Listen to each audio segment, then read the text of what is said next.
needless to say, I'm pleased with the outcome of the game. I'm pleased with our play. It certainly in segments. Are there some things that I'm not pleased with? Absolutely, guys.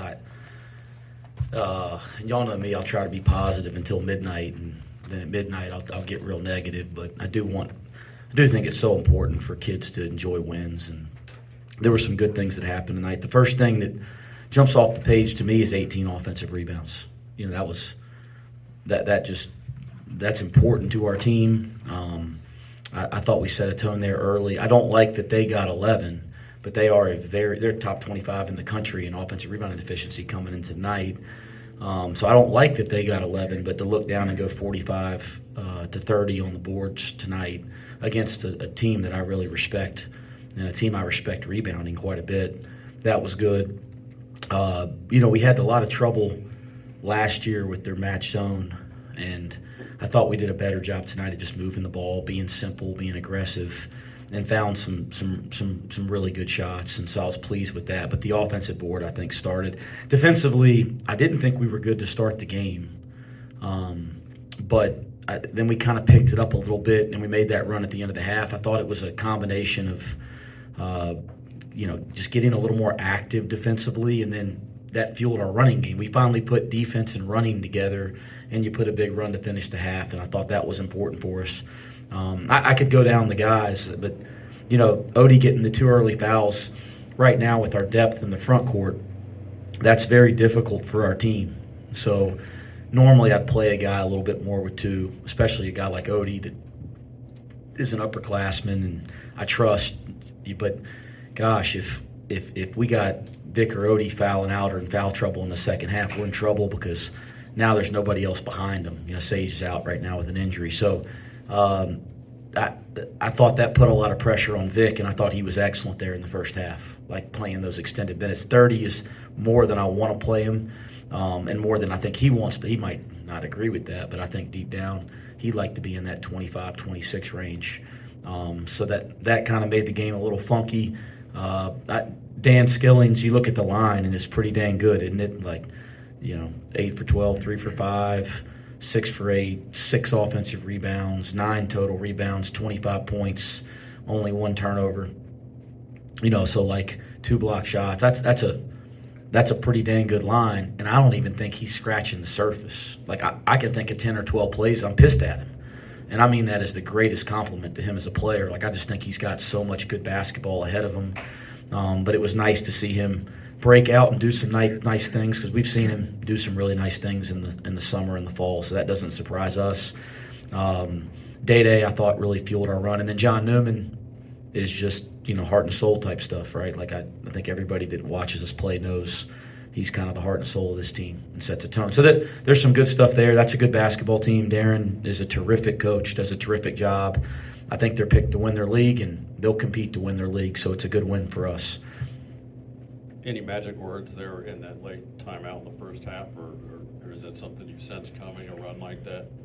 No, Scott, if I had magic words, I'd have used them before then. I've been here 2 years. I'd have used them a long time ago. I don't have magic, but I just thought we picked up our defensive intensity and then made some really nice plays running the floor. How much does having Day and Jizzle change who you are against a zone like that? The ability to break down a defense and get in the lane and make it collapse. Yeah, I think Day first, he can really get into tight spaces, and uncharacteristically tonight, he kind of turned a couple over.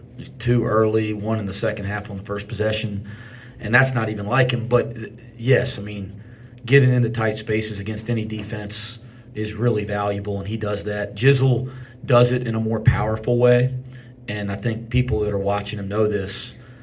He's a freshman, so he'll go in there sometimes and make the greatest play, and then sometimes he goes in there and you go, what the heck? It's that's part of the development process for a young player. But watch, it'll just keep coming for Jizzle. It'll just keep getting better. Maybe not one day at a time type thing, but if you look at where he is in January compared to where it'll be night and day, because the gifts are there and his ability to make the right decision and finish is there. So yeah, we have 2 guards that can really get into the paint and make a play, and that'll be important for us against any defense. And then I thought Dan did a nice job of getting into the paint not just to score, but he made a couple really nice plays, and that's important. Like, we got to have guys that can get in seams. Even Vic against the double team tonight, I mean, he looked like Euro stepping to throw the ball out. I mean, but he handled the double well. He handled a tight space well. So guys getting into tight spaces and making the right play is important. Dan has mentioned in the preseason that you really stress his defense and rebounding during the offseason. How gratifying is it to see him play as well as he is on the boards? I think he's averaging around eight rebounds a game through the first four. Yeah, he's averaging 8. No, I want him to average 15. I mean, when the first time I went and watched Dan Skilling's, I'll never forget it. I was in Atlanta at an Under Armour, summer AAU tournament, and I'll never forget it. On the first 3 possessions, he got 3 rebounds. He got an offensive rebound put back. He went down, got the defensive rebound, and then his team shot it, and he got another offensive rebound put out, and I just perked up. I said, holy heck, who's this guy? Can he do anything else? Because I love the way he rebounds. And then he made a 3-pointer 4 or 5 minutes later, and that's how the recruitment of him started. I'm telling you that because he's always been able to rebound the ball. Like, he has the instincts and the gifts. It's just about consistently doing it every possession. If he does that, he's going to have even better rebounding numbers than 8 a game. Hey, Coach. Over here. Hi. Your second 4-0 start in 3 years being here. Just can you talk a little bit about that and what that sort of means for you and for this program? 0 to me. I 0. I mean, that's not where my head's at. Not worried about that. One day at a time. Let's get better. Let's keep growing.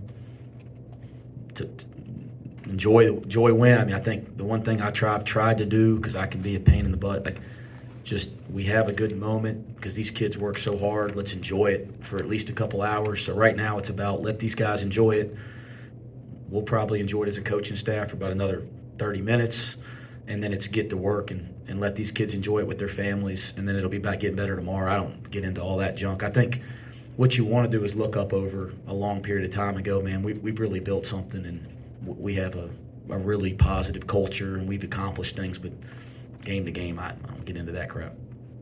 You held them to only 4 3-pointers on the day. They went 4 for 20. Was that a big emphasis coming in today? Always a big emphasis for us is to guard the 3-point line. Yeah, look at defensive numbers, not just here at Cincinnati, but the teams we've coached over a long period of time. We pride ourselves on that. I think we got to continue to do it better, but we did a nice job tonight to only let them get 4. And I thought John kind of gave in there and gave Warwick a clean look on the last one, and give him credit for knocking it down. 7 assists for Seamoss. You've talked about him being a facilitator. His offense scoring hasn't been there, but he seems like he makes you a much more efficient offense when he's on the floor. Guys, he's a great offensive player, and he's still finding his way here, But against the match zone, which is, like I told the guys, actually, everybody, I'm trying to always stay in tune with pop culture, but I told the guys it's like a match zone is like the show Scary Things, like the in-between. It's not really a man, it's not really a zone, it's like something in between, right? So I was proud of myself. I don't even barely watch Scary Thing or Stranger Things or whatever it is, but Stranger Things. So, but I think against any kind of zone defense or any type of switching defense, like Seamoss's ability to pass over the top, right? And then he has an unbelievable ability to shoot. So I know he's not really found that yet this year. I watch him every day. 0 concerns there. He's a dangerous guy against a defense like a match zone. So, yeah, extremely valuable, and 7 assists, 0 turnovers. That's a pretty good line for a guy that you want to put in a lot of action this year. Wes, I know you've stressed finishing games, and maybe a couple of times this year you had a very good first half and maybe not so much offensively in the second half. Tonight, 45-45. What does that mean to you in terms of finishing off a game? Yeah, I actually said that to the guys in the locker room, that I was proud of them for finishing. That over the course of the last 2 years, sometimes we've gotten a lead and we kind of relax, which I do believe is normal. We're just not trying to be normal. It's normal human behavior when things are going well to put your foot off the gas, but we're just not trying to be normal. And so it was good tonight to see that we had success, but I thought we kept playing the right way. And so I thought that was a positive thing. We got to continue to do that. Is that maybe a reason a lot of the starters played to the very end of the game? Was that part of it or no? I think the main reason is this respect for how good Northern Kentucky is. You know, I mean, and how good Sam Vincent and Marquez Warwick are. I mean, all of a sudden, that thing could go from 20 to 10 quick, right? So I had a lot of respect for him. If we were up 30, I probably just subbed a little earlier. But I just felt like as long as the game's in reach and the way they run the floor, that was respect for how good they are. CJ kind of a off night today compared to his first 3 games. What are you seeing from him just in terms of his comfort level and just getting adapted here? He just impacts winning, does the right thing. He impacts offense. Like, you look at the numbers and he's 1 for 6. I thought both of those floaters, he should have made them. I think he'd say the same thing. But he's 1 for 6. But the impact he has on a possession, because you got to be so aware of him at all times, because you can't leave him open, right? The impact he has on the defense is so significant. So his line might not look great, but his impact on the game is significant. And then defensively, as a coach, very few times to this point have I ever gone into a timeout and gone, what the heck is CJ doing? He made an error. He doesn't make mistakes, right? He's in the right place. He's solid. He's reliable. And then offensively, same thing. He's in the right places. So even when his line's not good, his impact on the game is significant. Second double-double for Vic in 2 games. How is he embracing that role as the guy that needs to be inside rebounding with Aziz and Jamil out right now? Yeah, I was waiting for somebody to ask about 14 rebounds.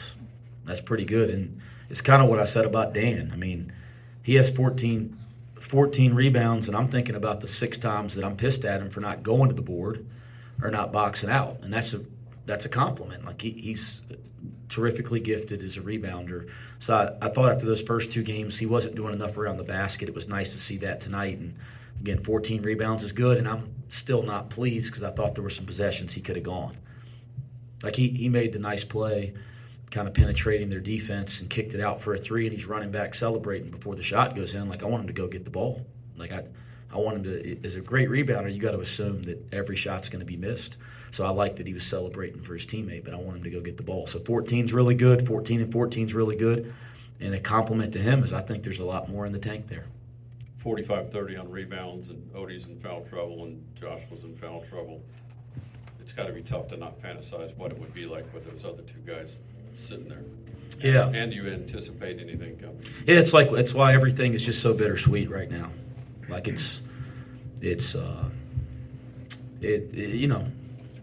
like I'll say it here in a second.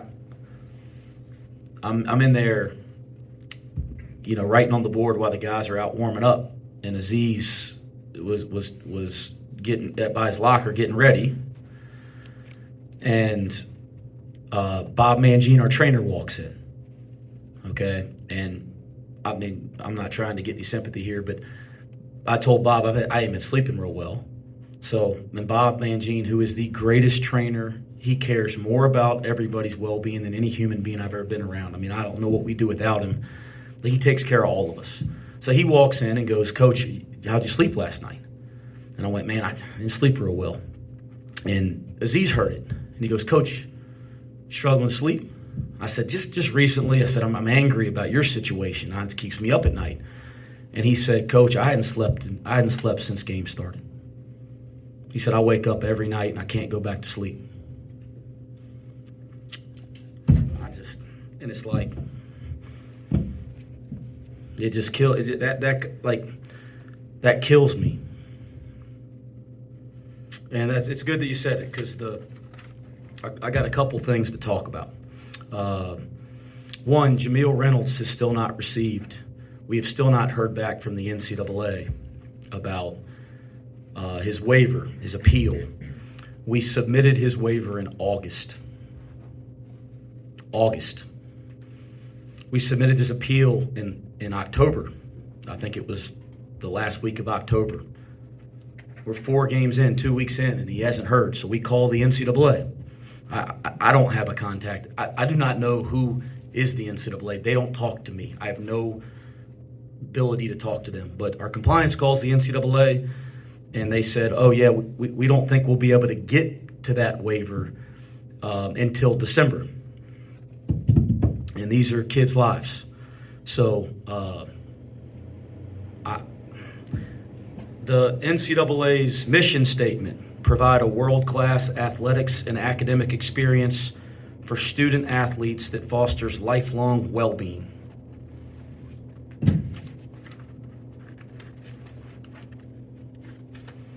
I wish they'd apply that mission to our two kids.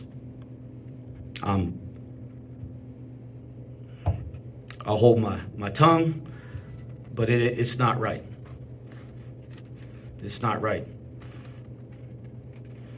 So it's I wish we'd do the right thing here. I don't know what we're holding them accountable for. We've taken away one of the most precious, not the most precious thing in their life, their family, their faith, their education. Like, there's things that are more precious than basketball, but you're taking away one of the most important things, their identity. You're taking it away from them. You're punishing them. And I don't know why. I don't know what purpose that's serving. I don't understand. They've made no mistakes. All they've done is follow a piece of paper that was released last year that said 7 standards to meet this waiver. They meet them. They consulted with people that said they meet them that are supposed experts. And here we are. So every time I get a chance, I'm not going away. It's not right. I will continue to stand up for our kids. I'm not going away. I'll talk about it till I'm blue in the face. But fosters lifelong well-being. That is not happening for these two guys. Again, I am not sitting here saying we should let kids do whatever they want to do. If we make mistakes as adults, we should be held accountable. If kids make mistakes, hold them accountable. They haven't done anything wrong. And we're holding them accountable to the highest degree. I don't understand it. And it's affecting our team as well. So, anybody got anything else? Okay, thank you. Thanks, Coach.